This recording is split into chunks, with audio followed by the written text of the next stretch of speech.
Bonjour à tous et bienvenue pour notre grand rendez-vous d'analyse. Hier soir, le FC Nantes s'est lourdement incliné 4-1 sur la pelouse d'Angers-Sio. Ce n'est pas qu'une défaite, c'est l'aggravation d'une crise profonde. Ce match marquait la première d'Ahmed Kantari sur le banc. Le résultat est sans appel, confirmant le désarroi total de l'effectif. Les joueurs semblent perdus et la nouvelle direction technique n'a pas encore eu l'effet d'un électrochoc. Après le match, le capitaine Anthony Lopes n'a pas mâché ses mots. Devant la presse, il a lancé un avertissement d'une rare violence. Si on continue comme ça, on ira en Ligue 2. Cette déclaration traduit l'inquiétude grandissante dans le vestiaire et met en lumière les tensions entre les joueurs et le management du club. Le Paris Saint-Germain est sous pression, non pas de son classement, mais de son niveau de jeu. Après le 0-0 frustrant en Ligue des Champions, l'équipe de Luis Enrique doit impérativement gagner ce soir. Le PSG affronte le FC Metz à 19h. Sur le papier, le leader face à la lanterne rouge. L'équipe sera privée de plusieurs éléments, notamment Hakimi, mais Luis Enrique attend une réaction d'orgueil et un engagement total de la part des joueurs. L'état de forme et le rôle d'Ousmane Dembélé suscitent des interrogations. Parallèlement, le jeune Bradley Barcola est au centre de rumeurs mercato et sa performance ce soir sera scrutée de près. L'objectif est clair, gagner pour consolider le leadership et éviter que le doute s'installe à l'approche de la trêve. Le Paris Saint-Germain aurait remporté une petite victoire judiciaire. La Cour d'appel de Paris aurait rejeté le recours de l'ancien parisien Kylian Mbappé concernant la mainlevée des saisies conservatoires. Un petit revers pour le joueur dans son conflit financier avec son ancien club. Liverpool vise la jeunesse française. Le club anglais a les yeux rivés sur le PSG. Alors que le départ de Mohamed Salah devient une rumeur persistante, Liverpool considérerait Bradley Barcola comme un remplaçant potentiel. Des sources indiquent que le jeune attaquant parisien pourrait être ouvert à un départ si une offre concrète se présentait.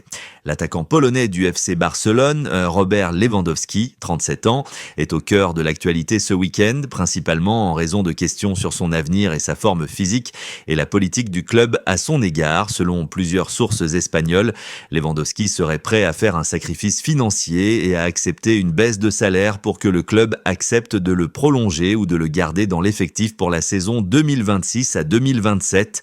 Ce geste montre son désir de stabilité et son engagement envers le club catalan, malgré les rumeurs récurrentes de départ vers l'Arabie Saoudite ou l'AC Milan. Malgré la volonté affichée du joueur de rester, la direction du FC Barcelone continue de planifier l'avenir de l'attaque sans lui en raison de son âge et de son coût salarial important. La presse révèle que le Barça a accéléré ses recherches et qu'une star argentine de la Série A, il s'agirait de Lautaro Martinez de l'Inter Milan, aurait offert ses services pour succéder à Lewandowski l'été prochain. Le club réfléchit également à d'autres options comme Harry Kane ou Julian Alvarez pour le poste de numéro 9, montrant que l'avenir du Polonais au-delà de 2026 est loin d'être assuré. Ferran Torres serait actuellement le meilleur buteur du club et son profil, qui offre un plus grand volume de jeu défensif, plaît davantage au staff. La saine concurrence mise en avant par l'entraîneur Hansi Flick met Lewandowski sous pression. Il y a quelques semaines, Lewandowski s'était défendu dans la presse contre ceux qui critiquent sa forme en mettant en avant son âge, 37 ans, affirmant qu'il se sentait toujours en excellente condition. Le club de la Maison-Blanche ne lâche rien sur les jeunes Français. Après avoir été déstabilisé par la blessure de Militão, le Real s'intéresserait de très près au défenseur de Ligue 1, Jérémy Jacquet du Stade Rennais, un signe que le Real cherche à renforcer son arrière-garde avec des prospects tricolores. Les rumeurs de remplacement persistent, alimentées par la possibilité de recruter Jürgen Klopp l'été prochain si les résultats ne s'améliorent pas. Chaque performance décevante est désormais un compte à rebours pour Xabi Alonso. L'OL, après être passé devant l'ADNCG, se positionne sur de nouveaux dossiers. Le club, qui doit se reconstruire, aurait besoin d'un défenseur central et ciblerait notamment un joueur du côté de Fonseca pour le mercato. En Ligue 2, l'AS Saint-Étienne a reçu une première offre pour son joueur Zouriko Davitashvili. La CSE doit vendre et acheter pour tenter de remonter la pente et viser la montée en fin de saison. L'Olympique de Marseille serait sur le point de conclure un deal inattendu avec le Bayern Munich. Les détails restent flous, mais cela pourrait concerner l'arrivée d'un joueur en manque de temps de jeu en Bavière. Par ailleurs, la gestion de l'attaquant Peixao par Roberto De Zerbi soulève des questions, le joueur étant considéré comme indispensable irremboursables par les supporters.